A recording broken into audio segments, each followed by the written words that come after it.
사생활 논란에 입을 연 허웅, 농구선수 허웅 씨와 전 연인 간의 이른바 진흙탕 진실 공방이 계속 이어지고 있습니다. 그동안 침묵을 지켰던 허웅 씨가 직접 입을 열었다고 하는데요. 잠깐 보겠습니다.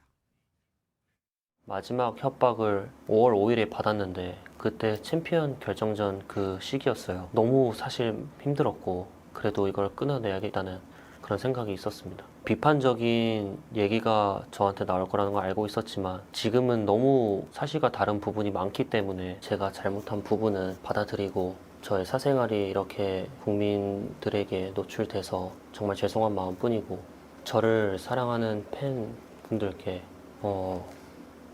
조금만 이따 다시 할게요.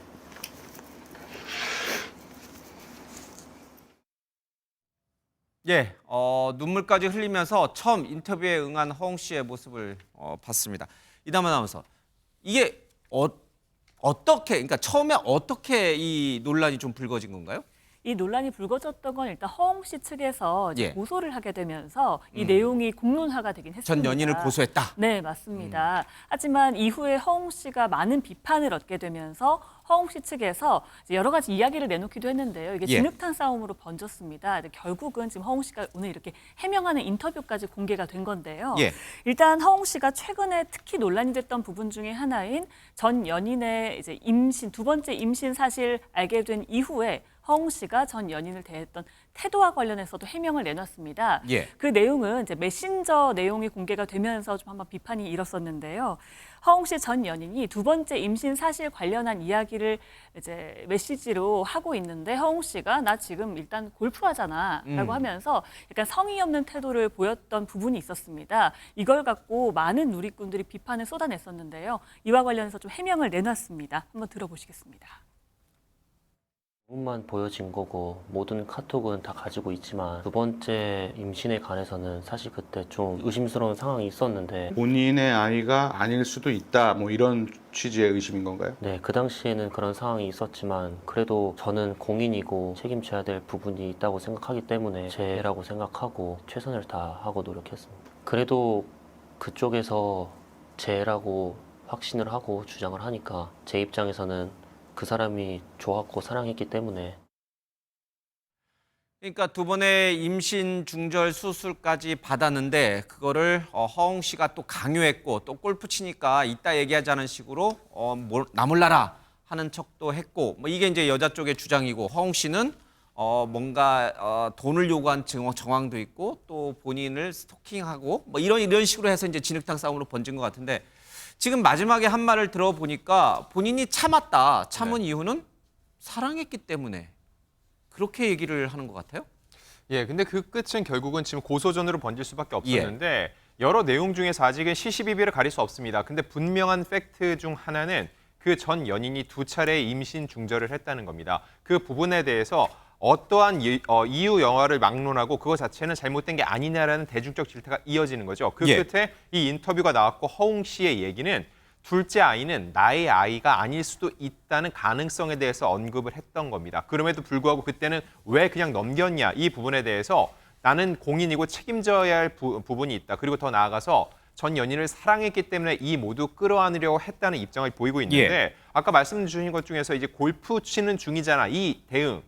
지금 그 아이의 임실 중절을 두고서는 전 연인은 굉장히 심각한 상황인데 골프 치는 중이니까 지금은 말할 수 없다는 얘기 자체가 굉장히 부적절했다는 얘기가 있었죠. 이거에 대해서 잘못은 인정을 하고 있다고 합니다. 그렇지만 전체를 봤을 때 그건 부분이고 전체를 보면은 나 굉장히 좋아했던 사람이고 그래서 더 노력을 했다라는 게 지금 허웅 씨 쪽의 주장입니다. 그럼에도 불구하고 처음 입장이 나올 땐 이런 얘기가 없었거든요. 지금 허웅 씨가 대중들한테 그다지 지지를 받지 못하는 이유 중에 하나는 이런 식으로 입장이 번복되고 무언가 새로운 얘기를 첨언하는 과정에서 과연 어디까지를 믿을 수 있는지 신빙성이 흔들리고 있다고 볼 수 있습니다. 예.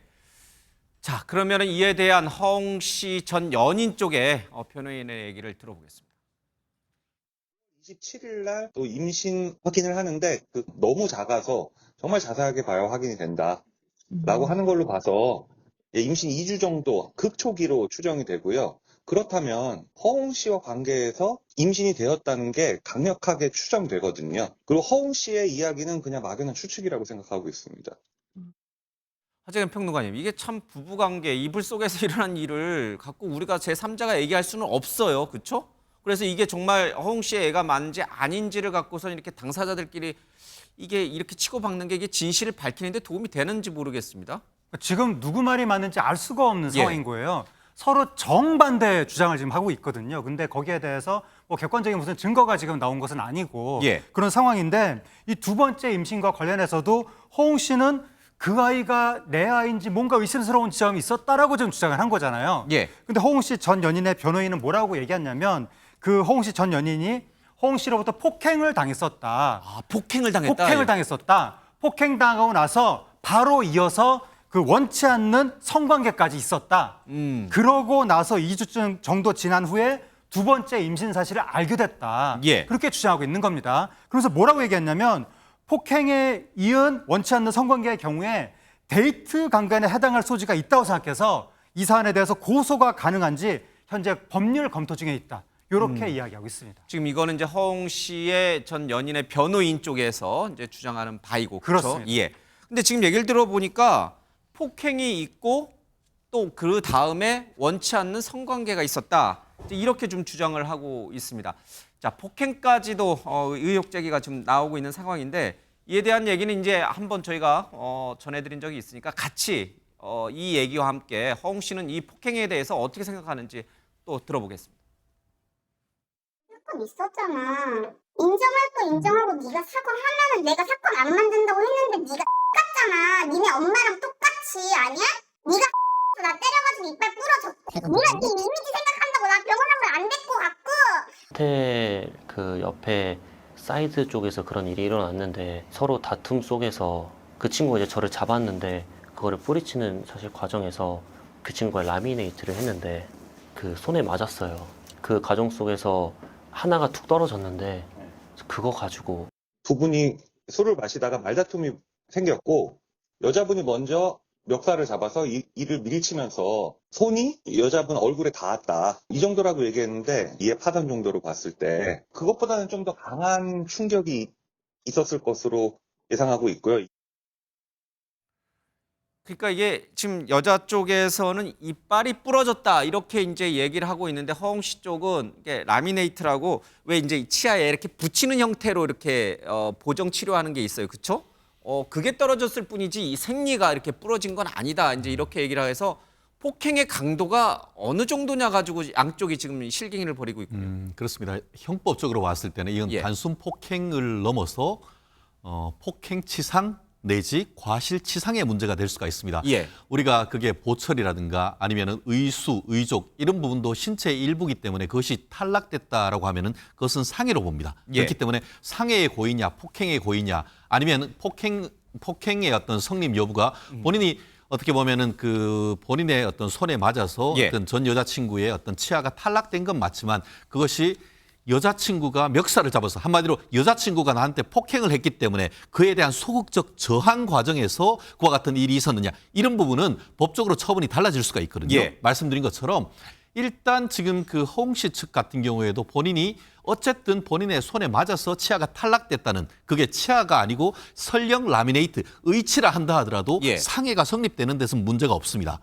다만 말씀드린 것처럼 이게 단순 폭행이 되느냐 아니면은 정당 방위가 되느냐 이 주장이란 말이에요. 예. 그런 한마디로 적극적 폭행에서 소극적 저항하는 과정에서 이런 결과가 나왔기 때문에 본인은 고의로서의 어떤 폭행 내지 폭행치상은 안 된다라고 하지만 그럼에도 불구하고 이게 정당 방위가 성립되느냐 현실적으로 정당 방위가 성립된다고 보기는 상당히 어렵지 않을까 저는 뭐 제 개인적인 제3자로서의 법조인으로서의 생각인데요. 결국 쌍방 폭행 나아가 이 허웅 씨 같은 경우에는 폭행치상 내지 과실치상이 성립될 가능성 현실적으로 좀 더 있을 수 있기 때문에 아마 이런 부분에 있어서는 지금 허웅 씨 측의 적극적인 대응이 필요한 것이 아닌가 생각합니다. 여기서 궁금한 거. 네네. 지금 이 전 연인 쪽, 여자 쪽에서는 지금 폭행이 있었다라고 얘기를 하고 있고 허웅 씨 쪽에서는 그 여자가 그러니까 전 연인이 자신의 멱살을 잡아서 이걸 뿌리치는 과정에서 이 라미네이트가 떨어졌다. 그 정도에 맞습니다. 불과하다라고 하는데 여자 쪽에서 그러니까 신체적으로 남자보다 허웅 씨는 뭐 농구 선수잖아요. 힘이 세잖아요. 그런 농구 선수의 멱살을 잡았을 때 그 힘이 센 남자 농구 선수가 뿌리치는 거 이게 정당방위에 해당됩니까? 그렇기 때문에 제가 말씀드렸듯이 예. 실제로 쌍방폭행 과정에서 정당 방위는 현실적으로는 아주 예외적으로 인정이 됩니다. 물론 뭐 싸움을 말리는 과정에서 그런 일이 있었을 경우에 예외적으로 예. 어떻게 보면 정당 방위가 성립됩니다만 허웅 씨 같은 경우에는 신체가 건장하고 이게 키가 큰 농구 선수 아니겠습니까? 예.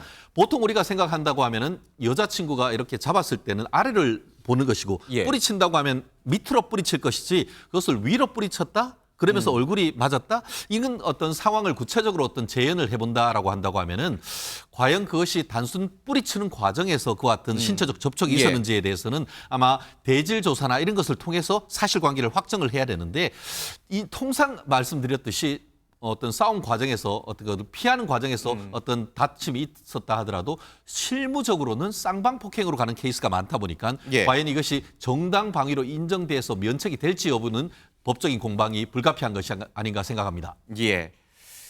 뭐 이거는 뭐 저기 지금 우리가 이제 어떤 양쪽의 주장이 이제 또 법정 다툼까지 할 텐데 결과를 보고선 이제 저희가 판단할 문제이긴 합니다만은 통상적으로 봤을 네, 때 그렇습니다. 그렇다는 거예요. 네네. 통상적으로 봤을 때 신체가 건장한 남자 농구 선수와 여자가 이렇게 싸웠을 경우에 정당 방위가 성립하냐 아니냐 이제 이런 통상적인 차원에서 그거를 좀 해석해 본 것이고 또 하나 이 그런 멱살잡이와 이렇게 라미네이트가 떨어지는 그런 어떤 과정이 있은 직후에 원치 않는 성관계를 가졌다라고 이제 이 연인 쪽, 전 연인 쪽에서 변호인은 주장하고 있습니다. 이거는 정말 우리가 흔히 아는 지금 많이 사회적 논란이 됐던 데이트 강간에 해당이 됩니까 안 됩니까? 사실이라면. 사실 이런 부분 같은 경우에는 예전 같은 경우에는 법은 문지방을 넘지 않는다라고 해서 부부간의 강간은 절대 인정을 안 했었습니다. 그렇지만 몇 년 전에 대법원에서 이와 같은 사법 정책을 바꾸어서 예. 설령 부부간에 일을 한다 하더라도 극단적으로 원치 않은 상황 속에서 폭행 협박을 통해서 강제적인 성관계를 할 경우에는 설령 부부를 한다 하더라도 강간을 인정하고 있는 것이죠. 그런데 과연 이 사안 같은 경우에도 정말 전 여자친구가 완전히 원하지 않는 상황 속에서 강제적인 성관계를 했는지 여부 이 부분이 쟁점이 되지 않겠습니까? 그런데 지금 현재 같은 경우에 뭐라고 단정할 수는 없습니다. 그런데 지금 그 피해 여성 측에서 그와 같은 주장을 하고 있는 상황 속에서 최근에 어떻게 보면 김명수 대법원장이 취임한 이후에 이른바 성인지 감수성을 굉장히 강조하는 과정에서 부부도 아니고 전 여자친구와의 관계라고 한다고 하면은 이 성폭행 나가 이 강간이 데이트 강간이 인정될 가능성도 적지 않은 상황이기 때문에 결국 이 부분에 있어서 여성의 진술의 신빙성을 인정할 수 있는지 다른 객관적 증거가 있는지 예컨대 보통 이런 케이스 같은 경우에는 적극적으로 그와 같은 일이 있은 이후에 이른바 해바라기 센터라고 해서 성폭행 피해자들이 가서 조사받을 수 있는 상황에 대해서 얼마나 일찍 가서 어떤 그 피해에 관한 그 진술을 받았는지 결국 그와 같은 성관계가 있은 이후에 이 피해자의 어떤 상황 이런 부분을 종합적으로 봐서 판단해야 되기 때문에 지금으로서는 이게 성립되는지 여부를 단정하기는 상당히 쉽지 않은 그런 상황인 것 같습니다. 양쪽의 주장이 이렇게 팽팽하게 맞서고 있고 어느 누구 말이 사실인지 진실인지는 조금 더 지켜봐야 됩니다. 법원 판단도 좀 받아봐야 될 것 같고요. 어쨌든 김명수 대법원장은 나가셨어요. 네, 전 대법원장입니다. 예.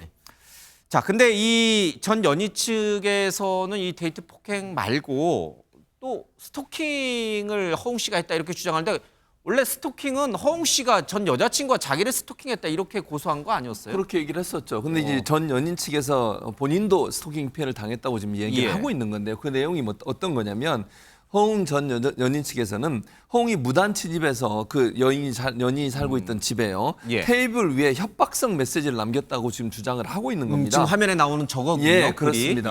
근데 허웅 씨는 여기에 대해서 헤어지자마자 아마 두 사람이 헤어지게 됐었나 봐요. 헤어지자마자 전 연인에게 다른 남자가 생겼고 그런데 본인은 미련이 남아서 다시 만나고 싶었고 서로의 집의 비밀번호를 알고 있는 상태였기 때문에 그 마음을 전하기 위해서 들어갔고 그리고 글을 남겼다라고 주장을 하고 있고요. 여기에서 또 전 연인 측에서 반박을 했는데 무슨 얘기를 했냐면 이후에 허웅은 2021년에도 이별 후에 다시 만나자는 문자를 보냈고 그리고 피해자를 스토킹했다라고 주장을 하면서 이 때문에 전 연인이 허웅 씨를 고소를 했다, 취한 적도 있었다라고 지금 얘기를 하고 있는 상황입니다. 그리고 또 유명인과의 이런 어떤 이제 데이트 문제라든지 연인 간의 다툼 이 문제는 항상 이제 돈이 또 개입이 되기 마련인데 두 사람 간에는 이 금전 요구에 대한 주장도 좀 엇갈리고 있습니다. 들어보겠습니다. 번째 중절 수술 이후에도 네. 협박을 했지만 혼인신고 안 하면은 뭐 어떻게 하겠다 뭐 이런 거. 네, 거의 대부분 그런 식이었고 항상 마지막은 돈을 요구했습니다. 처음에 저한테 협박을 해서 그게 안 되면 같은 농구 선수들한테 보내고 그게 안 되면 부모님한테 보내고 또 그게 안 되면 기자한테 보낸다고 얘기를 하고 그런 식으로 협박의 강도가 점점 세졌어요. 돈이 아니라고 주장하지만 결국은 돈이어가지고 중절 수술을 했으니 거기에 대한 합의금을 달라 이거였는데 돈을 계속 요구했습니다. 이다만 나서 이에 대해서 허웅 씨는 뭐라고 지금 여자친구가 돈을 달라고 했잖아요, 그렇죠? 전 연인 쪽에서는 뭐라고 얘기를 하고 있습니까? 전 연인 측의 이야기는 또 조금 다릅니다. 일단 두 번째 임신 중절 수술이니까 너무 화가 나서 돈을 달라고 그냥 요구를 했던 것뿐이다. 계획적인 돈 요구는 아니었다라고 계속 주장을 하고 있는 거거든요. 예. 그러면서 내가 정말로 계획적으로 돈을 요구한 거라면 계좌번호도 줬을 것인데 계좌번호를 준 적도 없고 나중에는 돈 같은 거 필요 없다라고 이야기하기도 했다라고 했고요. 실제로 고소장에도 허웅 씨가 이제 고소를 했을 때 고소장에도 5월 29일과 31일 이틀 동안만 이제 3억 원 정도를 요구했다라고 써 있는 게 끝이다라고 이야기를 하기도 했습니다. 예. 그러면서 결국은 홧김에 돈을 요구한 것이다. 3억은 특히 이제 과거에 뭐 임신 중절 대가로 허웅 씨 측이 먼저 제시한 거라고 주장을 하기도 했습니다. 이에 허웅 씨는 전혀 아니다라면서 조금 전에 말씀한 것처럼 얘기를 들은 것처럼 첫 번째 중절 수술 후부터 계속해서 협박했고 마지막에 돈을 요구했다라고 예. 이야기를 하고 있습니다. 그러면서 낙태 합의금 관련 기사를 보내기도 하면서 전 여자친구가 3억이면 싼 거다 뭐 이렇게 하기도 했다고 유튜브 인터뷰에서 밝히기도 했는데요. 예. 두 번째 중절 수술 후에 이제 허웅 씨가 전 여자친구에게 이제 꽃다발을 보내기도 하고 7월에는 같이 여행을 가기도 했다라는 겁니다. 예. 그래서 전 연인 측에선 만약 두 차례 이 공갈로 허웅 씨 측이 많이 고통을 받았다면 이후에 같이 여행을 갔겠느냐 또 꽃다발을 선물했겠느냐라면서 그런 게 상식적인 상황은 아니었을 것이다라고 주장하기도 했습니다. 아, 정말 이게 진흙탕이란 말이 딱 맞는 거군요. 그러니까 네. 돈을 먼저 달라고 요구한 쪽은 여자다. 아니다. 남자 쪽이 먼저 제시한 금액이다. 홧김에 돈을 달라고 한 거지 뭐 내가 그걸로 돈을 뜯어내려고 했던 건 아니다. 무슨 소리냐? 구체적으로 뭐 기자에게 협박까지 해가면서 돈을 뜯어내려고 했다. 뭐 이게 계속 맞서는 것 같아요. 변호사님이 보시기에 이게 홧김에 돈을 달라고 한 거 이게 공갈 협박에 해당이 됩니까?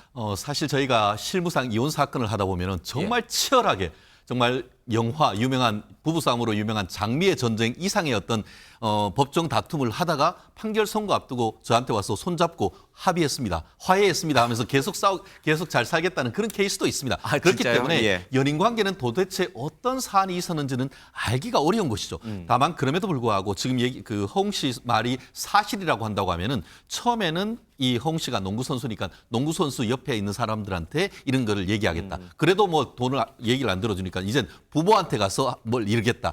그렇게도 안 되니까 기자한테까지 이러겠다라고 예. 하는 그런 얘기를 그런 맥락 속에서 3억 원을 달라. 그게 3일이건 이틀이건 이틀간에 걸쳐서 구체적 금액을 달라라고 할 경우에는 결국 이번 같은 경우에는 단순한 협박은 해악의 고지입니다. 근데 해악의 고지를 넘어서 구체적인 금액까지 제시를 했다라고 할 경우에는 적어도 그것이 사실이라고 할 경우에는 협박 내지 공갈 미수, 돈을 줬다고 하면 공갈 기수가 되지만 돈을 주지는 않아 요청을 했지만 돈을 받지 못하면 예. 공갈 미수가 성립될 가능성이 상당히 높아 보이는 것 같은데요.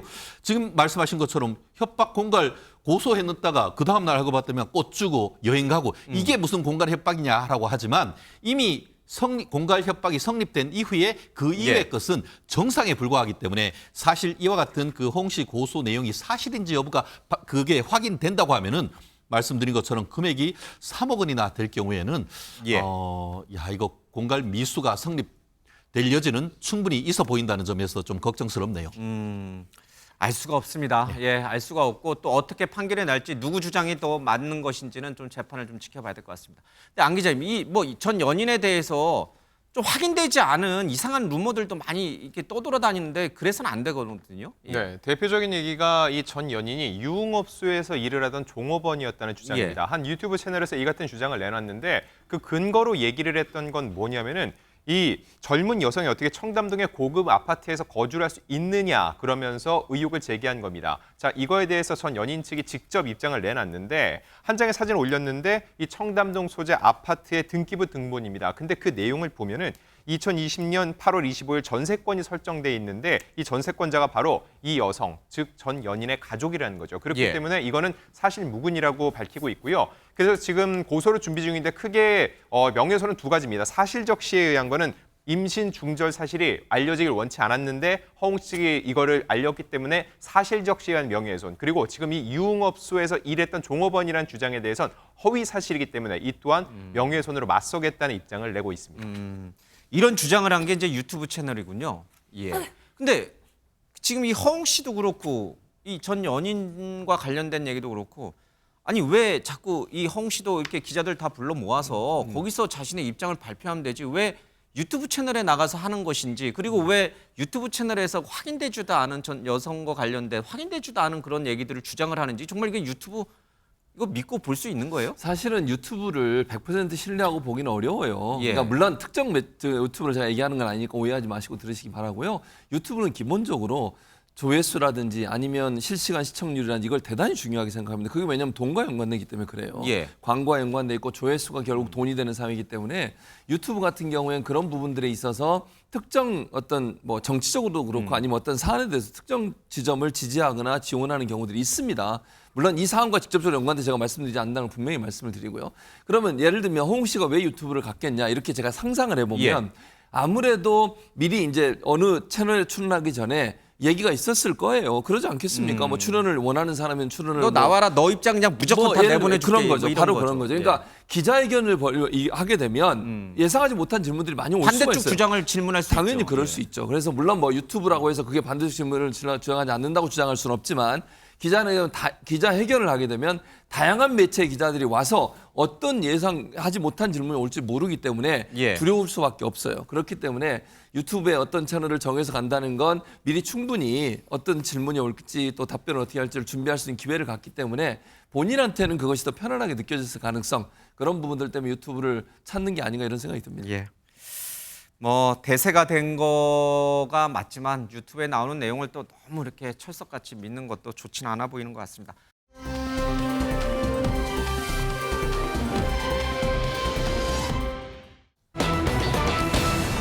자, 브레이크를 밟았지만 딱딱했다. 과연 누구 말일까요? 영상으로 보겠습니다. 오늘 어떤 부분 중점적으로 조사하셨나요? 피해자가 급발진했다는 주장 여전히 똑같았을까요? 혹시 피해자 상태는 어때요? 운전 부주의 시인했나요? 유가족한테 할 말 없다고 말씀하셨던가요? 자, 안진영 기자님, 어제 경찰이 이 시청역 사고를 일으킨 가해 운전자를 찾아갔어요, 병원으로. 네. 자, 무슨 얘기를 들었는 것인지 뭔가 좀 새롭게 나온 것들이 있습니까? 자, 이거에 대해서 경찰이 공식적으로는 답변을 잘 해주지 않고 있는데 일단 사고 발생 사흘 만에 첫 번째 피의자 조사가 이루어졌습니다. 약 예. 2시간 동안 이루어졌는데 이 가해자가 입원해 있는 병원에서 변호사 입회하에 진행됐습니다. 왜냐하면 이 갈비뼈 골절로 인해서 아직 회복하고 있지 못한 상태이기 때문이고요.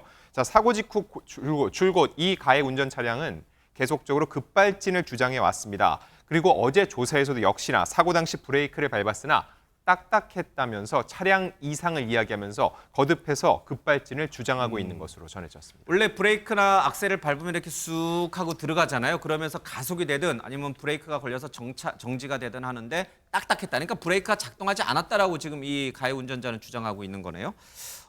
이 급발진 가능성을 이 뭐 동승자인 아내도 그렇고 이 운전자는 일관되게 하고 있는데 여러 정황은 또 그와는 또 달라요, 그렇죠? 그러니까요. 지금 예. 말씀하신 것처럼 이제 운전자는 그렇게 증언을 했잖아요. 문제는 이 운전자 옆에 타고 있던 아내 되시는 분이 그 전에 인터뷰한 내용이 좀 달라요. 그러다 보니까 이제 상당히 좀 헷갈린다고 그럴까요? 이런 예. 부분이 있는데 뭐라고 얘기하냐면 남편에게 병원에서 왜 역주행을 하게 됐냐라고 물어봤대요. 이거 언론 인터뷰의 내용입니다. 그랬더니 그 남편이 한다는 소리가 아니 브레이크를 밟으면 밟을수록 가속이 됐다고 얘기했다는 예. 거예요. 그럼 전혀 다른 얘기잖아요. 딱딱하다는 말과 밟을수록 가속이 됐다는 이건 말은 다른 차원이죠. 얘기죠. 예, 예. 그러다 보니까 이게 어떤 것이 문제가 있는 건가. 그래서 구체적인 묘사에서 차이를 보이는 점이 있기 때문에 이 문제에 대해서 좀 주목할 필요가 있다는 얘기들이 나오고 있습니다.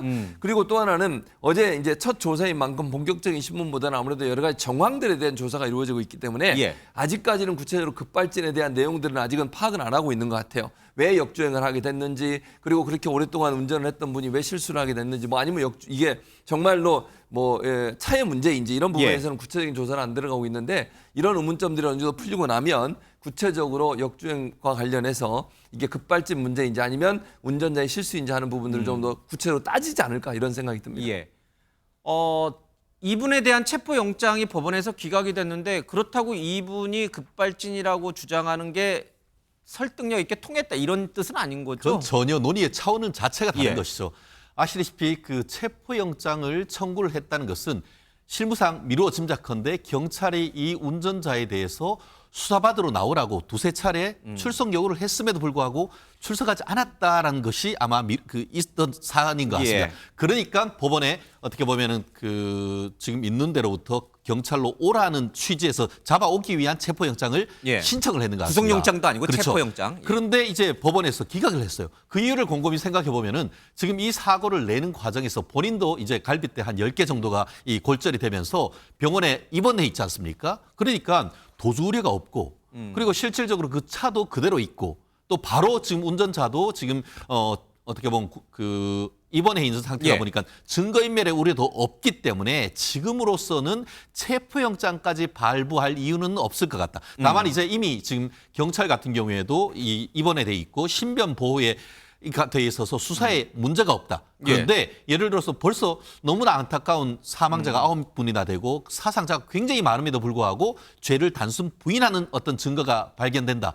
그러면 그때는 도주 우려, 증거인멸의 우려가 있다는 취지로 해서 구속영장 칠 가능성 지금으로서는 예. 남아있는 것이 아닌가 생각합니다. 그러니까요. 병원에 입원해 있는데 왜 굳이 경찰은 체포영장을 청구를 해서 기각당하는 그래 왜 또 우리 시청자분이나 국민에게 또 공분을 일으키는 그런 행동을 했는지 모르겠습니다. 이담 아나운서, 이 당일날 사고 당일날 정말 우리 시민들이 또 큰 역할을 했다면서요. 네, 119 신고가 빗발쳤다고 합니다. 이 사고가 났던 9시 27분부터 42분까지 15분 동안 총 14건의 신고 전화가 들어왔다고 하는데요. 이 소방 상황실에 접수된 신고 전화가 이제 공개가 됐습니다. 일단 사고가 난 직후입니다. 승용차끼리 박은 것 같다. 그러니까요. 이 상황이 너무 급박하게 이루어졌기 때문에 순식간이어서 많은 분들이 이 상황에 대해서 정확하게 인지를 하지 못하고 있었던 예. 것 같습니다. 그래서 승용차끼리 박은 것 같은데 운전자가 튀어나왔다라고 하면서 이제 신고를 하기도 했고요.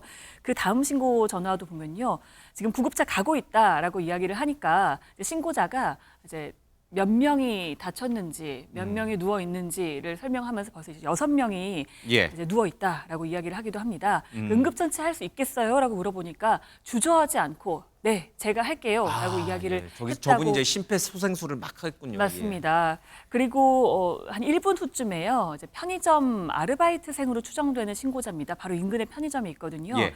이제 지금 의식 여부를 좀 확인을 해달라라고 하니까 숨을 쉬지 않는다라면서 흐느끼면서 이야기를 했다고 합니다. 너무 많이 울고 있으니까 오히려 이제 119 접수자가 울지 말고 진정해라라고 진정시키는 경우도 있었다고 하고요.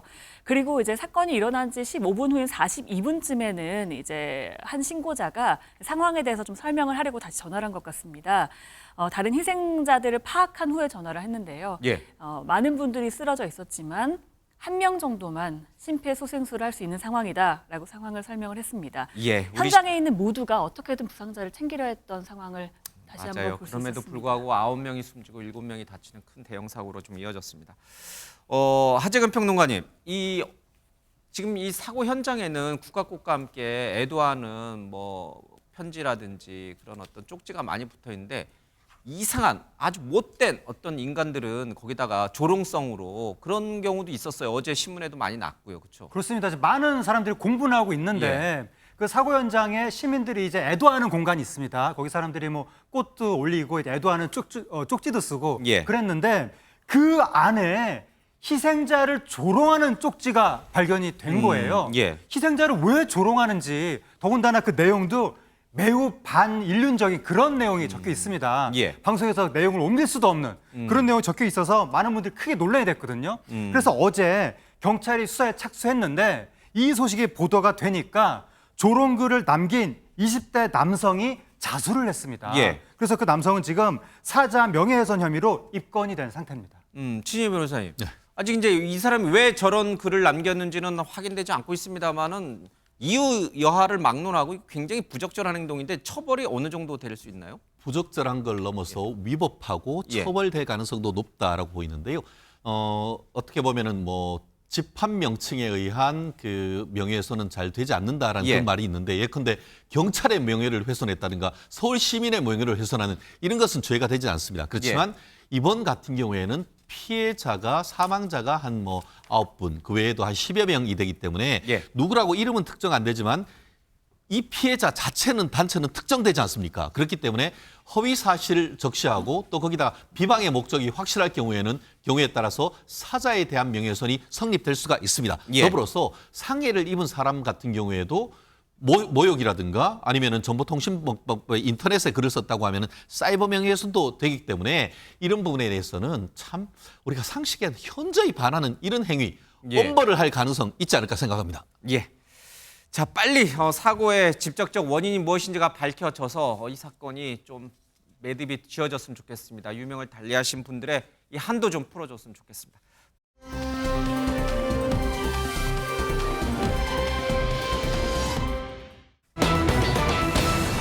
자, 식당서 난투극 벌인 시의원들, 또 시의원들이 문제가 됐습니다. 이담 아나운서, 식당에서 왜 시의원들이 난투극을 벌입니까? 그러게 말입니다. 시의원들이 이게 뭐 하는 짓인지 모르겠습니다. 예. 지난 1일 오후 6시쯤에요. 안양시 한 식당을 찾은 손님 8명이 식사 도중에 동료에게 폭언을 하고 뭐 폭행도 있었다고 하고요. 저 의자도 막 널브러져 네, 지금 있고요. 식당 집기를 다 지금 보시면요. 음식부터 시작해서 그릇, 뭐 지금 접시 깨져 있는 것도 있고요. 술병도 떨어져 있고요. 의자도 뭐 난장판이 되어 있습니다. 이렇게 난동을 부린 일이 있었는데요. 심지어 이 땅에 던져진 식기 파편에 맞아서 피를 흘리는 사람도 있었다고 합니다. 피까지요? 네, 예. 정말 아수라장이 됐는데 식당 주인이요. 이 물건이 여러 개 파손됐을 뿐만 아니라 식당에 다른 손님들도 계셨을 거 아니에요. 그 예. 손님들도 굉장히 불쾌해했다. 피해가 적지 않다라고 했는데 이 난동을 부린 손님들이 바로 시의원이라는 사실이 전해지면서 더욱 공분을 사고 있는 겁니다. 국민의힘 소속 안양시의회 의원들이었다고 합니다. 국민의힘 안양시의회 소속 시의원들이었다. 네. 근데 안진영 기자님, 무슨 조폭도 아니고 저렇게 피 흘리면서까지 집기를 던지고 막 이 주변에 자신들을 뽑아준 손님들도 있었을 텐데 손님들 아랑곳하자고 왜 그런 거예요? 그 싸움의 이유가 가장 궁금한데요. 예. 싸움의 발단은 바로 의원실 배정 문제였다고 합니다. 뉴스파이터 제작진이 이 김정준 국민의힘 안양시 의원을 통해서 확인을 했는데 일단 시작은 굉장히 좋은 취지였다고 해요. 전반기 의회를 끝내고 남은 2년 동안 잘해보자는 취지로 저녁 시간에 모인 건데 예. 여기에서 의원실 배정 문제가 나온 겁니다. 1층이 상대적으로 방이 큰데 5명의 의원이 여기를 쓰기를 원했다는 거죠. 예. 자, 그런데 통상적으로 재선 3선 의원들이 넓은 방을 쓰는 편이라고 했고 그래서 결국 뽑기로 정하기로 했다고 하는데 이 중 초선 의원이 초선은 왜 안 되냐면서 항의를 했다는 거죠. 예. 이 과정에서 서로 언성이 높아졌고 한 의원이 상대 의원에게 거친 언사를 퍼부으며 난동을 벌였다는 거죠. 그러니까 초선과 재선 이상 3선 이런 이제 다선 의원들 간에 넓은 방을 쓰기 위한 이 싸움이었군요. 네, 맞습니다. 그게 가장 핵심적인 문제였습니다. 싸울 만한 이유가 돼요? 아니 이해가 안 되죠. 이걸 왜 이렇게 싸웁니까? 아니 뭐 뽑기 하면 되잖아요. 아니 그 선수와 지금 초선 의원에게 힘 실어주는 겁니다. 아니 그 힘쓸어 주는 거 아니고요. 예. 이게 무슨 방 배정하는 거 가지고 뭐 물론 관례가 있다 하더라도 그게 이렇게 막 직기를 불쓰고 피가 흘리도록 싸우고 이런 문제인지 제가 잘 모르겠습니다. 예. 의원이나 하시는 분들이 저런 행동을 하는 게 과연 타당한지 모르겠고 폭행을 휘두른 이 해당 의원이 뭐라고 얘기했냐면요. 선수 그리고 관례가 있는데 초선 의원들이 다선 의원의 방 배정과 관련해 비아냥 듯한 말을 해서 화가 나서 욕을 했다라고 얘기를 예. 하는데 이것도 그래도 욕을 하면 안 되는 거 아닙니까? 폭행을 휘둘러서 안 되는 거고 예. 말로 하든지 그러면 의사를 전달하는 과정이 있어서 그리고 뭐 그 사람 말은 주먹이를 때리거나 식기를 던지지 않았다고 얘기를 하는데요. 예. 그러면서 또한 단서는 달았어요. 술에 취했기 때문에 모두 기억나지는 않는다. 피해 나갈 구멍은 또 만들어 놓는 거잖아요. 이 말도 저는 말이 안 맞다고 보는데 예. 왜냐하면 그 자리에 참석했던 다른 의원들이 뭐라고 증언을 하고 있냐면 해당 의원이 때린 것도 사실이고 식기에 맞아 다른 의원이 피를 흘린 것도 맞다라고 주장을 하고 있는 상황입니다. 그러니까 피 흘리고 때리고 맞고 이거 싸우고 이런 거는 맞는데 본인들은 술을 많이 먹어서 기억이 다 나지 안 않는다. 난다. 그렇게 네. 또 이렇게 빠져나가려고. 그러니까요. 참. 예, 그러면요. 이 술자리에 참석했던 의원의 얘기를 들어보겠습니다. 그분이 그거 한 거는 다 맞아요. 순식간에 일어난 일이기 때문에. 그분이 혼자 한 거예요. 혼자 다 한 거예요. 이렇게 꽉, 이렇게 붙잡고도 있고. 근데 뭐, 그게 되겠어요? 예, 흥분한 상태에서 그렇게 이루어졌는데. 근데 어저께 저한테, 그리고 우리 부대표 앞에서 탈당하겠다고 얘기를 했습니다. 그리고 아마 오늘 탈당할 거예요. 그분께서 잘못한 거는 당연히 결과에 책임을 지셔야 되는 거고, 이번 일에 대해서는 당 소속 의원들이 할 말이 없는 거죠. 무조건 잘못한 겁니다. 변명할 여지가 없습니다. 예, 뭐 민주당이나 다른 당 의원들과 이렇게 싸우는 경우는 종종 제가 들어봤는데 같은 당 소속 의원들인데 선수가 많은 사람과 이 초선끼리 넓은 방을 갖기 위해서 피 흘리면서까지 집기 던져가면서 싸우는 거는 참 민망할 일이고 또 가해 시연이라고 해야 되나? 어쨌든 관련자는 또 탈당한다니까. 근데 이렇게 탈당한다고 사건이 정리가 되는 건가요? 참 제가 드릴 말씀이 없는데요. 예, 너무 유체가지고. 예. 예. 의원은 공무원이고 공무원은 공복, 시민들의 종입니다. 예. 종의 자격이 없는 것 아니겠습니까? 이것은 단순히 용서할 문제가 아니고 수사를 해서 형사 처벌을 하고 정부에서 퇴출시켜야 되는 그런 문제라고 봅니다. 예. 이 사안은 당의 문제가 아니라고 봅니다. 사실 예전 같은 경우에 시의원 같은 경우에는 무보수 봉사직이었습니다. 그런데 지방자치법이 개정이 되면서 지금 거의 수백만 원의 어떤 월급을 받고 나아가 1년에 몇 번씩 외유까지 하는 이런 사람들이 의원실을 놓고 싸운다? 예. 이게 무슨 국민들에 대한 배신 행위입니까? 이렇기 때문에 이것은 경찰이 철저하게 조사를 해가지고 형사적으로 완전한 책임을 물리고 이런 사람들 정계 은퇴시킬 수 있는 그런 전략을 해야지 예. 이렇게 해서 어떻게 되겠습니까? 그것도 이게 정부 여당의 시의원입니다. 할 말이 없는 것이죠. 이건 탈당시킬 것이 아니고 징계위원회 회부해서 어떻게 보면 의원직 상실시켜야 되는 사안이 아닌가 싶습니다. 일벌백계 대표적인 사안으로 만들어야 된다고 봅니다. 예. 심지어 이 때린 폭행한 의원 한 명은 시민들한테 사과하는 자리에 참석도 안 했어요. 그렇죠? 예. 뭐 하는 건지 잘 모르겠습니다. 근데 이게 우리도 이렇게 이 소식을 접하면서 굉장히 공분을 느끼게 되는데 안양 시민들은 얼마나 더 황당할까요? 참 창피해서 얼굴을 못 들고 다닐 것 같아요. 안양 시민들이 창피할 이유는 없죠. 그러니까 시민들이 공분하는 창피하다는 거죠. 게 아니라 예, 정말 저런 부끄러운 예. 시연을 두고 있기 때문에. 예, 아무튼 안양 시민들 입장에서 저 의원들이 사과는 했지만 애초에 잘못을 하지 말았어야지. 뭐 사과한다고 이제 와서 저걸 없었던 일을 할 수는 없는 것이고 예. 지금 인터넷에 그런 공분하는 반응이 계속 나오고 있습니다. 시민들이 안양시시 홈페이지에 가서 막 댓글을 쓰고 있는 거예요. 그게 뭐라고 썼냐면 안양 시민으로서 부끄러움을 참을 수 없다. 난투극 관련 의원들 자진 탈당해라. 창피함은 시민 몫인가요? 이런 식의 의견들이 나오고 있습니다. 예. 반성의 반성을 계속하시기 바랍니다.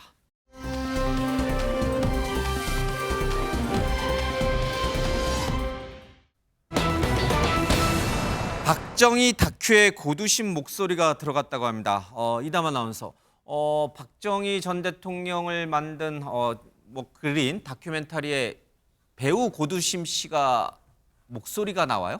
목소리 이제 내레이션을 참여한다고 예. 하는데요. 이게 일단 오는 8월에 개봉을 앞둔 다큐멘터리 영화가 하나 있습니다. 예. 제목이 그리고 목련이 필 때면인데요. 예. 박정희 전 대통령과 부인 유경수 여사의 삶을 조명한 다큐멘터리 영화라고 합니다.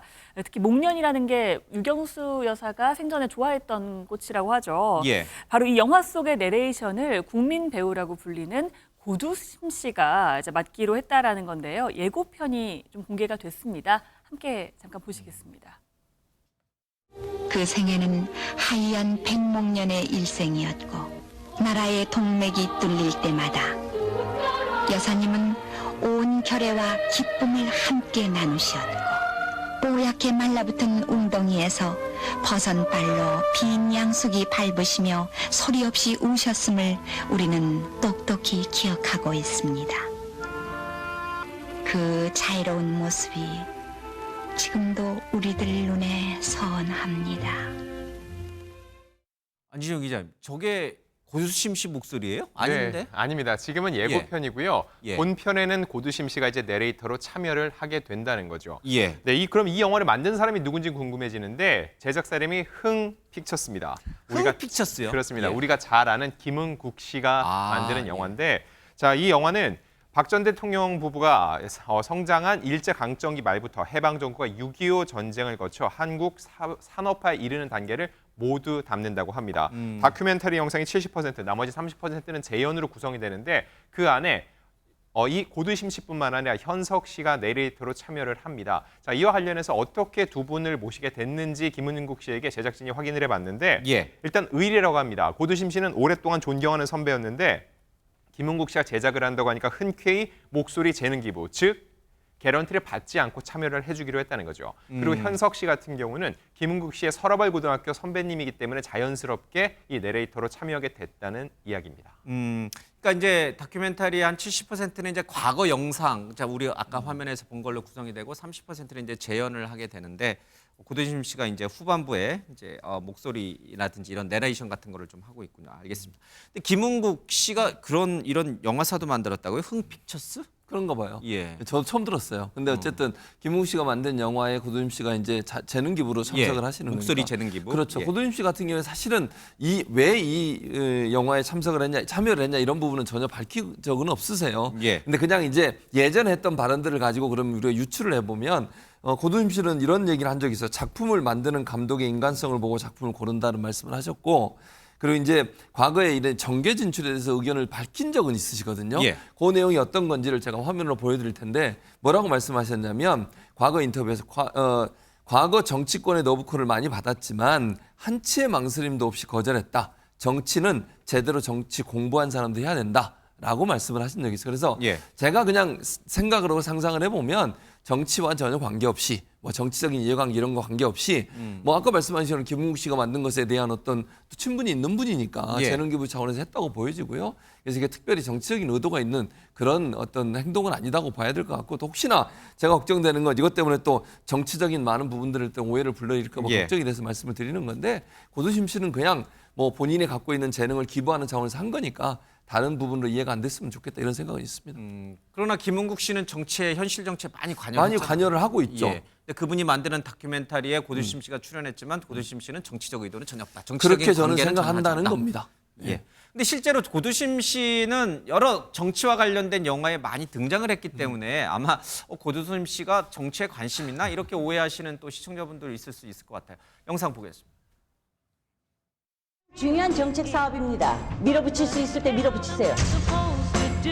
행복하지 못한 대통령이라도 국민들을 행복하게 할 수는 있겠죠. 대통령이 꼭 행복하진 않더라도 말이에요. 국민들을 행복하게 하는데 지장이 있거나 부족함이 있는 건 아니겠죠. 한 명의 대통령이 모든 국민이 행복해지기를 바라는 것과 마찬가지로 모든 국민은 행복한 대통령을 바랍니다. 또 이렇게 영화를 보니까 고두심 씨가 정치를 하면 굉장히 잘할 것 같아요. 대통령을 해도 잘할 것 같고. 저 영화가 개봉됐을 때 그런 이야기가 나온 거예요. 그러니까 여성 대통령 역할을 고두심 씨가 맡았던 건데 그걸 보고 사람들이 정치인 역할 어울린다. 진짜 정치하시면 잘할 것 같다. 대통령도 잘할 것 같다. 그런 얘기가 나왔는데 고두심 씨가 작년에 그때 뭐라고 그랬냐면 대통령이 된다는 걸 생각도 안 하고 나는 연기가 내 길이라고 생각한다. 라고 얘기를 했었는데 근데 최근에 고두심 씨가 7년 만에 연극 무대에 복귀를 했습니다. 근데 연극 작품이 6.25 전쟁의 비극을 다룬 그런 작품인 거예요. 그 작품과 관련해서 고두심 씨가 뭐라고 그랬냐면 오늘의 대한민국이 건재한 건 정치인 덕이 아니냐. 근데 정치가 요즘에 이토록 무례하고 엉망인 시대에 경정을 울려야 된다. 지금 나라는 시끄럽고 정치엔 희망이 없으니 탄식이 절로 난다. 요즘 국회의원들 보면 정말 속상하다. 이렇게 얘기를 한 거예요. 고두심 씨가 평소에 나라 걱정도 굉장히 많이 하는 것 같습니다. 근데 실제로 영화 배우나 뭐 드라마 배우 하다가 정치를 하시는 분들이 많잖아요. 이순재 씨도 그렇고 뭐 지금 유인촌 장관도 또 그렇고요. 정치에 잠깐 발을 담갔다 다시 돌아온 우리 최진영 변호사님. 고두심 씨가 정치에 뛰어드는 거 찬성합니까? 반대합니까? 정치 드라마의 목소리만 재능 기부를 했음에도 불구하고 이 정치 얘기를 하는 것 자체가 어떻게 보면 국민 배우로서 국민 엄마로서의 고두심 배우의 위상을 보여준 것 같다라는 생각이 드는데요. 사실 전 지난주 금요일 날 고두심 씨 뵀습니다. 오, 진짜요? 제가 출연하는 방송 뒤 코너에 아마 이 영화와 관련해서 아마 나오신 것 같은데 제가 한참 얘기를 하는 과정에서도 정치 얘기를 한마디도 안 하시더라고요. 그러니까 본인은 어쨌든 본인의 평생의 어떤 그 직업이라고 할 수 있는 배우로서의 어떤 역할에 충실하려고 하는 그런 모습을 보였는데요.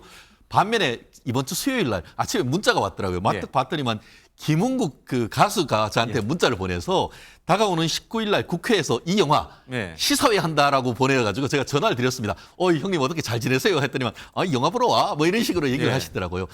결국 지금 고두심 씨 같은 경우에는 본인의 소신에 따라 어떻게 보면 어떤 역할이건 간에 본인이 마음이 가는 것은 하는 것이지 현실의 어떤 어떤 정치인으로서까지는 선을 긋는 것 그런 모습을 본다고 하면은 모든 사람이 정치에 오면은 오히려 그게 나랍니까?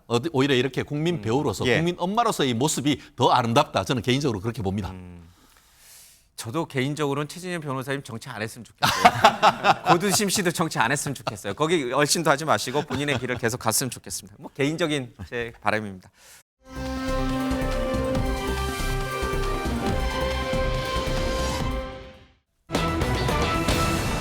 자, 손흥정 감싼 학부모들 이런 얘기가 나와 있습니다. 이담 아나운서, 이 손흥민 선수의 아버지 이 손흥정 씨와 관련돼서 아직도 계속 얘기가 나오고 있어요? 네, 논란은 계속해서 퍼지고 있습니다. 일단 손흥민 선수의 아버지이자 유소년 축구 훈련기관을 운영하고 있는 손흥정 감독이요. 한 학부모가 이 감독과 코치진을 아동학대 혐의로 고소를 한 바가 있죠. 그래서 검찰 수사를 받고 있는 중입니다. 그런데 계속해서 논란이 끊이지 않자 이 해당 아카데미의 일부 학부모들이요. 입장문을 냈습니다.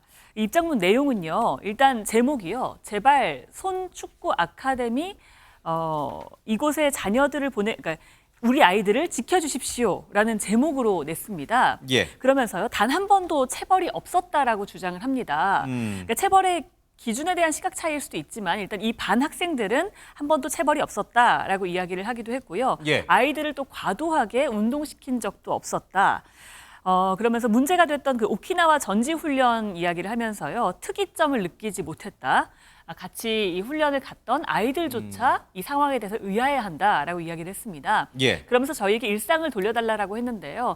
이 입장문을 낸 학부모들은 해당 아카데미의 선수반 학생 35명 전원의 학부모입니다. 그렇기 때문에 약간 유의미한 내용이라고 볼 수도 있을 것 같습니다. 손흥정 씨, 손흥정 감독에 대해서 폭행으로 고소하고 또 논란을 일으켰던 그 학부모를 제외하고 나머지 다른 아카데미에 있는 학부모들은 그런 적이 없다라고 하면서 손 감독을 이제 좀 편들어주고 있는 거고. 네, 왜냐하면 이제 아마 이분들 입장에서는 피해를 당하고 있다고 생각하시는 것 같아요. 왜냐하면 지금 손흥정 감독뿐만 아니라 코치들도 조사를 받고 있거든요.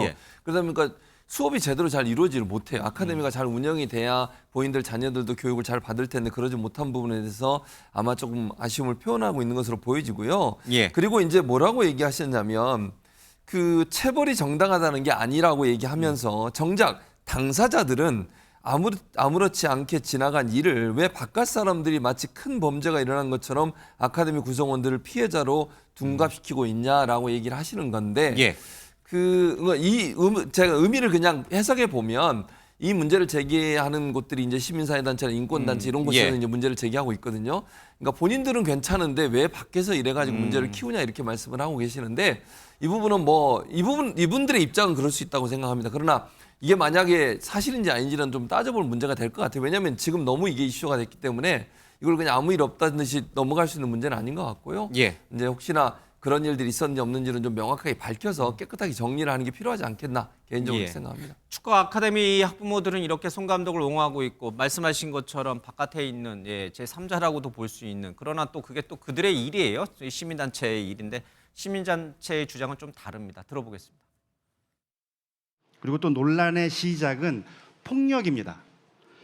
5억 원이니 20억 원이니 하는 얘기들은 다 그 다음에 발생한 부차적인 문제예요. 손 감독이 입장문에서 제 모든 것을 걸고 맹세컨대 아카데미 지도자들의 행동에 있어서 아이들에 대한 사랑이 전제되지 않는 언행과 행동은 결코 없었다고 주장을 했죠. 사랑 새서 때린다는 말 자체가 언어 도단입니다. 꽃으로도 때리지 말라고 했습니다. 뭐 틀린 말 하는 것 같지는 않지만 또 학부모들은 이제 이렇게 시민단체가 자꾸 관여하는 거에 대해서 좀 불쾌감이 있는 것 같아요. 네, 일단 좀 나눠서 생각해 볼 필요가 있는데 손 감독 같은 경우는 폭행이 아니라 폭언입니다.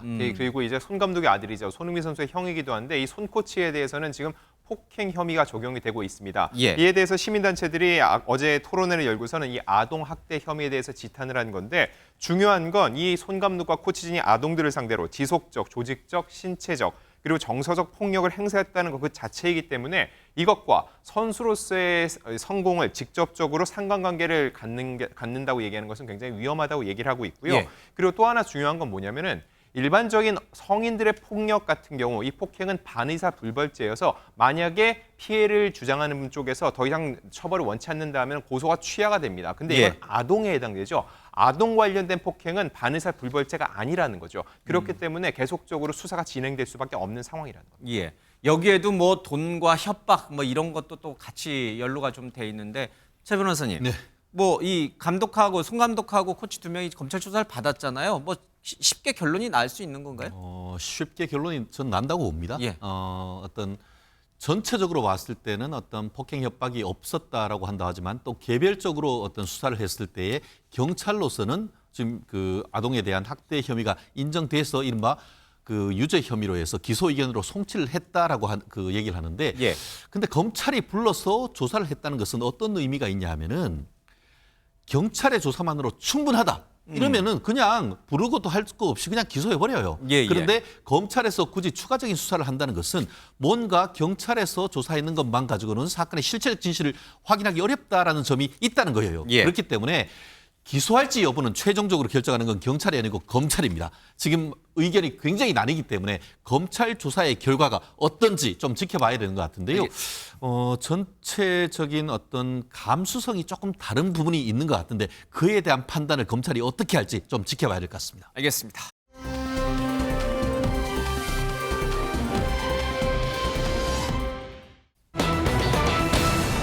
낯뜨거운 전단지가 사라졌다. 하재근 평론가님, 낯뜨거운 전단지는 뭐예요?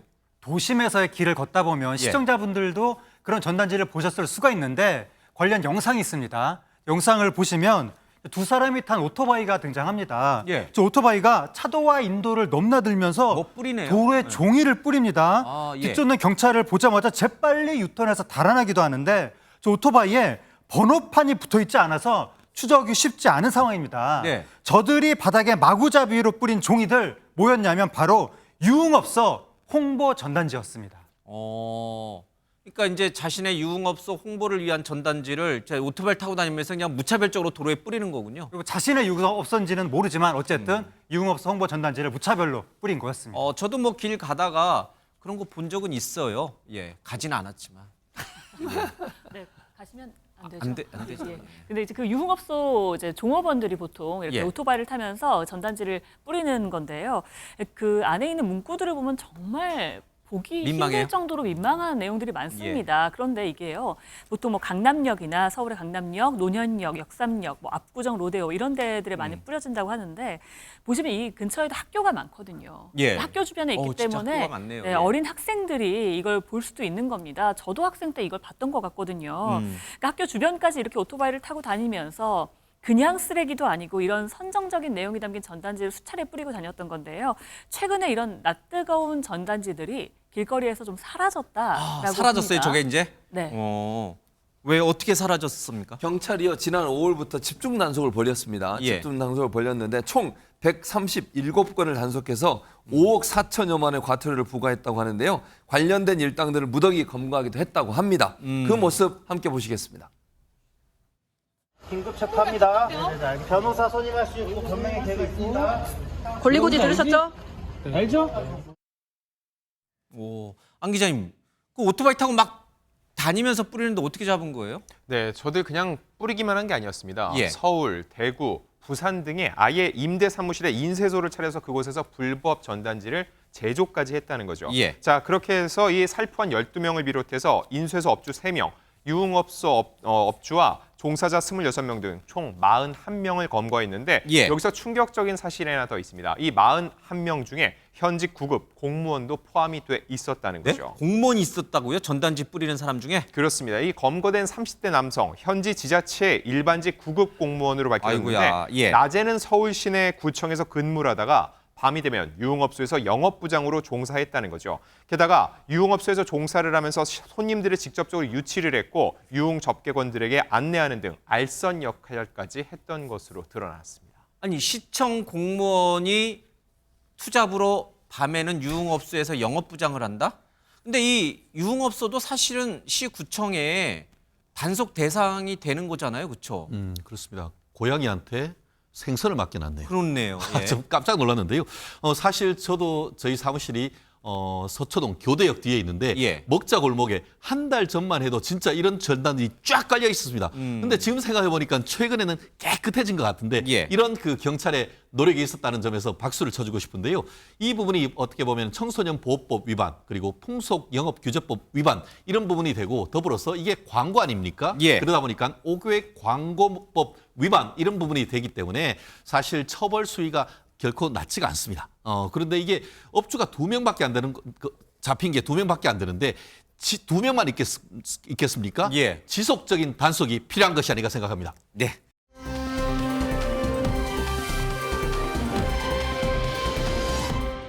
예, 하정현 평론가님, 중국으로 간 푸바오를 찾은 특별한 손님이 있다. 뭐 연상이 돼요. 한국과 중국에서 많은 분들이 기대했던 바로 그 장면이 나왔는데 예. 바로 푸바오 할부지 강바오 강철원 사육사가 곧 있을 푸바오의 생일 7월 22일 생일이거든요. 예. 그 생일을 맞이해서 어제 중국으로 간 거예요. 그래서 푸바오고에 있는 워른 선수빈 기지에서 푸바오를 직접 이렇게 쳐다보면서 푸바오 이름도 부르고 이런 모습이 나왔는데 강 사육사가 푸바오를 만난 게 이번에 3개월 만입니다. 강철원 사육사가 푸바오가 엄청 그리웠을 것 같아요. 둘 다 그리워했나요, 서로를? 그랬을 예. 것 같아요. 제가 볼 때는 예. 할아버지를 만나러 오니까 얼마나 푸바오도 기뻤을까 하는 생각이 드는데 강사국사가 이런 얘기를 했어요. 푸바오가 사는 곳을 직접 보니까 주변 환경이 너무 좋다 그렇게 평가를 하셨고 현지 사육사들이 푸바오를 위해서 정말 많이 노력한 모습을 보니까 안심이 된다. 이런 말씀도 하셨고요. 잘 적응하고 있는 모습을 보니까 대견하다. 푸바오가 그런 말씀도 하셨어요. 믿고 확신한 대로 푸바오가 잘 생활해서 고맙다는 말을 했는데 푸바오를 부르니까 푸바오가 반응도 하고 강사국사 옆으로 오기도 하고 이랬거든요. 아무래도 오랫동안 만나지 못했던 할아버지 만나서 기쁨의 만남이 예. 아니었나 이런 생각이 듭니다. 그러니까 사람만 이렇게 친해지는 건 아니에요. 사람과 동물도 얼마든지 친해질 수 있다는 걸 보고 있는데 누리꾼들 반응은 어때요? 일단 이제 푸바오가 중국 간 게 4월 3일이고요. 예. 일반에 공개된 게 지난달 12일인데 공개되자마자 강철원 사육사와 대체 언제쯤이면 다시 만날 수 있을까 굉장히 궁금해했던 누리꾼들입니다. 게다가 당시에 이제 강철원 사육사가 중국에 푸바오를 보낼 때 모친상이어서 조기 맞아요. 귀국을 그랬죠. 했어요. 그래서 일반에 공개되면 빨리 보러 가겠다라고 했는데 드디어 이게 이뤄진 겁니다. 누리꾼들은요, 이 모습을 보면서 푸바오가 할부지 보면 한국으로 돌아가는 줄 알고 주섬주섬 짐 쌀 것 같다라고 하기도 했고요. 또 강바오가 저렇게 말하니까 마음이 놓인다. 푸바오가 잘 있는 것 같다라는 반응도 있었습니다. 또 중국에서도 사랑받는 것 같아서 다행이다라는 누리꾼 반응도 있었습니다. 둘이 잘 지냈으면 좋겠습니다.